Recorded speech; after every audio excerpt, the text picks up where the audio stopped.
రాష్ట్ర వ్యాప్తంగా సీఎం జగన్ ఆధ్వర్యంలో వైనాట్ 175 దిశగా వెళ్తున్నారు. అనంతపురం జిల్లా వ్యాప్తంగా కాకుండా రాష్ట్ర వ్యాప్తంగా మహిళల పక్షాన సీఎం జగన్ ఉన్నారని చెప్పి మనతో పాటు మాట్లాడేందుకు ఏడీసీసీ చైర్మన్ గారు లిఖిత గారు ఉన్నారు. ఆమె నాడు తెలుసుకున్నారు. చెప్పండి మా, ముఖ్యంగా చంద్రబాబు నాయుడు కావచ్చు, ఎన్డీఏ కూటమి కావచ్చు, వారు పూర్తి స్థాయిలో ప్రభుత్వాన్ని వ్యతిరేకిస్తున్న పరిస్థితి, పింఛన్దారులను కూడా తీవ్ర ఇబ్బందులు పడుతున్న నేపథ్యంలో దాన్ని మీరు ఏ విధంగా చూస్తారు? మనం చంద్రబాబు నాయుడు గారి గురించి కొత్తగా మాట్లాడాల్సిన అవసరమే లేదు. చాలామందికి, రాష్ట్ర ప్రజలందరికీ కూడా తెలుసు. ఏదైతే చంద్రబాబు నాయుడు గారు మాట ఇస్తారో ఆ మాట ఖచ్చితంగా నెరవేర్చరు అన్న ముద్ర అయితే చంద్రబాబు నాయుడు గారి మీద ఉంది. దానికోసమే మొన్న 2019 ఎలక్షన్లో కూడా ప్రజలందరూ కూడా రిజల్ట్ ద్వారా ఆయనకి గట్టిగా బుద్ధి చెప్పారు. కేవలం 175 స్థానాల్లో 151 స్థానాలు వైఎస్ఆర్సీపీకి కైవసం చేశారంటే ఆ రోజే రిజల్ట్ కూడా తెలిసిపోయింది. మరి ఈ సంవత్సరం ఎన్నికల్లో కూడా ప్రజలందరూ కూడా అసలు ప్రతిపక్షం అనేదే లేకోకుండా ఖచ్చితంగా 175కి 175 సీట్లు వైఎస్ఆర్సీపీకి కైవసం చేస్తారని కూడా ఈ సందర్భంగా తెలియజేస్తున్నాం. ఇప్పుడు చూస్తూనే ఉన్నాం, పెన్షన్దారులని కూడా ఎంత ఇబ్బంది పెడుతున్నారు మన చంద్రబాబు నాయుడు గారు.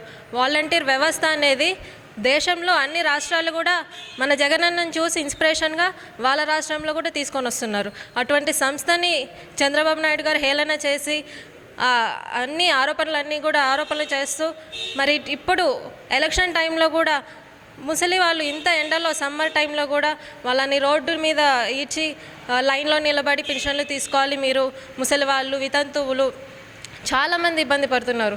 ఈ ఎండల తీవ్రతకి తట్టుకోలేక చాలామంది కూడా మరణించడం కూడా మనం చూస్తున్నాం. మరి ఈ పాపాలన్నిటికీ కూడా కారణం చంద్రబాబు నాయుడు గారు.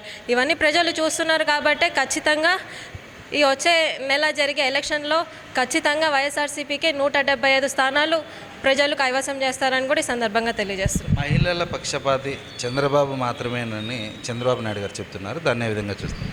ఆయన గురించి ఆయన చెప్పుకుంటే అది అలా కాదండి, ప్రజలు చెప్పాలి. ప్రజలు చూస్తున్నారు. మన జగన్మోహన్ రెడ్డి గారు మహిళలకు ఇంత పెద్ద పీట వేశారు.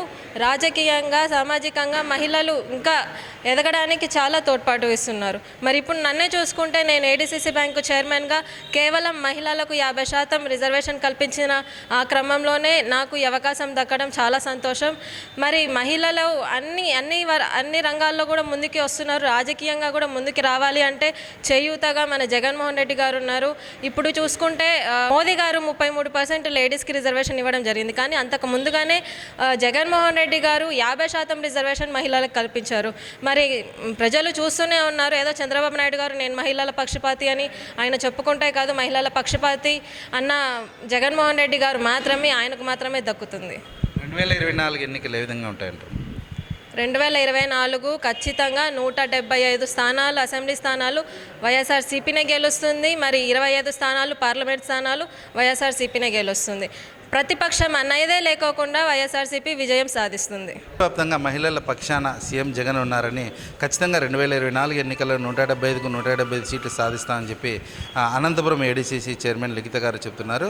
రాష్ట్ర వ్యాప్తంగా సీఎం జగన్ ఆధ్వర్యంలో మహిళలకు 50% రిజర్వేషన్లు ఆల్రెడీ దక్కాయని చెప్పి తెలియజేస్తున్నారు. చూస్తూనే ఉండండి. అనంతపురం నుంచి హిట్ టీవీ కెమెరామెన్ రాఘవేంద్రతో హనుమంతు.